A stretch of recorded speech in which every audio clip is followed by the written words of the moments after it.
Welcome to this video. We are K-Lab from Cal State University Northridge. I am your narrator, Melanie,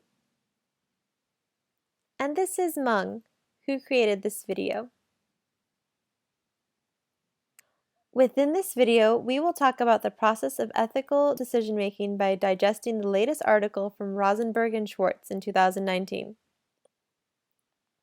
Please note, this is an interpretation by K-Lab members supervised by Dr. Kazemi. Just as with any secondary source, we encourage you to read the primary source. As you can see from this graph, which you can find on the BACB website, the total number of BCBAs was only 28 in the year 1999 and rose to over 30,000 by July 2019. The profession is growing fast. As our field is growing, there are two important facts we need to consider as behavior analysts. One is that our primary clients are people with autism spectrum disorders or developmental delays, and they are a vulnerable population. Two, it is important that practitioners of behavior analysis show compassion and treat their clients with the most respect. Therefore, it is important to consider ethical behaviors as a practitioner when delivering behavior analytical services. While in our daily practice, you may have numerous times in which you will hesitate and wonder how you address an ethical dilemma. Like this woman in the middle of a crossroad, you may have faced situations when you are unsure if the decision you are about to make puts you in an ethical dilemma.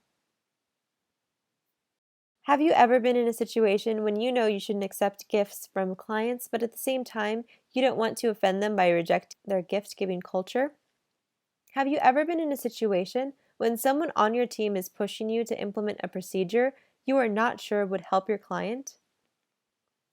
The article Guidance or Compliance: What Makes an Ethical Behavior Analyst from Rosenberg and Schwartz in 2019 is very helpful for making a decision.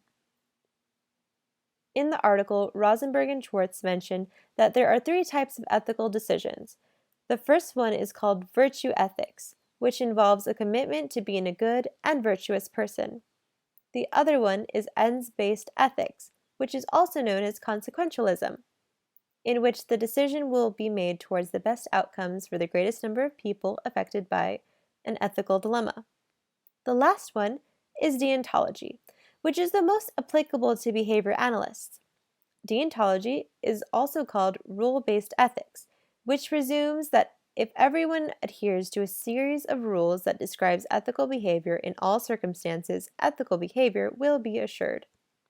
For example, our BACB Professional and Ethical Compliance Code for Behavior Analyst is the actual rule-based ethics that all BACB credential holders should adhere to. In our daily practice, we run into a lot of ethical dilemmas, but they typically fall into these three categories. One is context. In one context, our BACB ethics code is applicable, but it may not be feasible in another context.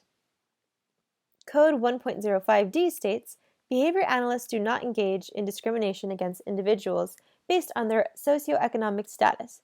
Sure, that makes sense. We want to make sure the behavioral service is accessible, but if a behavior analyst runs an agency, can he or she realistically accept every single client, even if they can't pay? If the behavior analyst accepted everyone like that, he or she would most likely go bankrupt. Next, there may be conflicting rules, meaning two or more ethics codes are in conflict with each other in a given situation. Code 1.05f states that behavior analysts should refrain from providing services when compromising abilities to deliver service.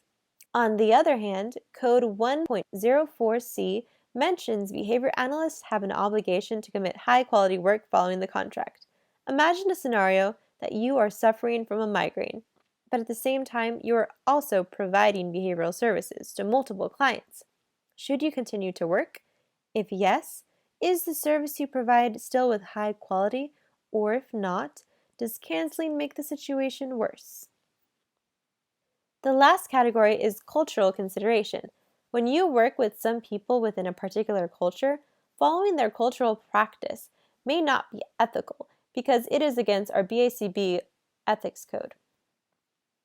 as behavior analysts spreading throughout the world, considering culture differences in your practice is very important. Code 1.06d mentions behavior analysts do not accept any gifts from clients. But in some cultures, accepting a beverage or food when entering a house is a common courtesy. Otherwise, refusing is considered rudeness. So, what should we do in terms of cultural consideration? Matthew T. Broadhead in 2019 mentioned there is no black and white. Rigid thinking may result in superficial ethical analysts. The BACB code may contradict within itself.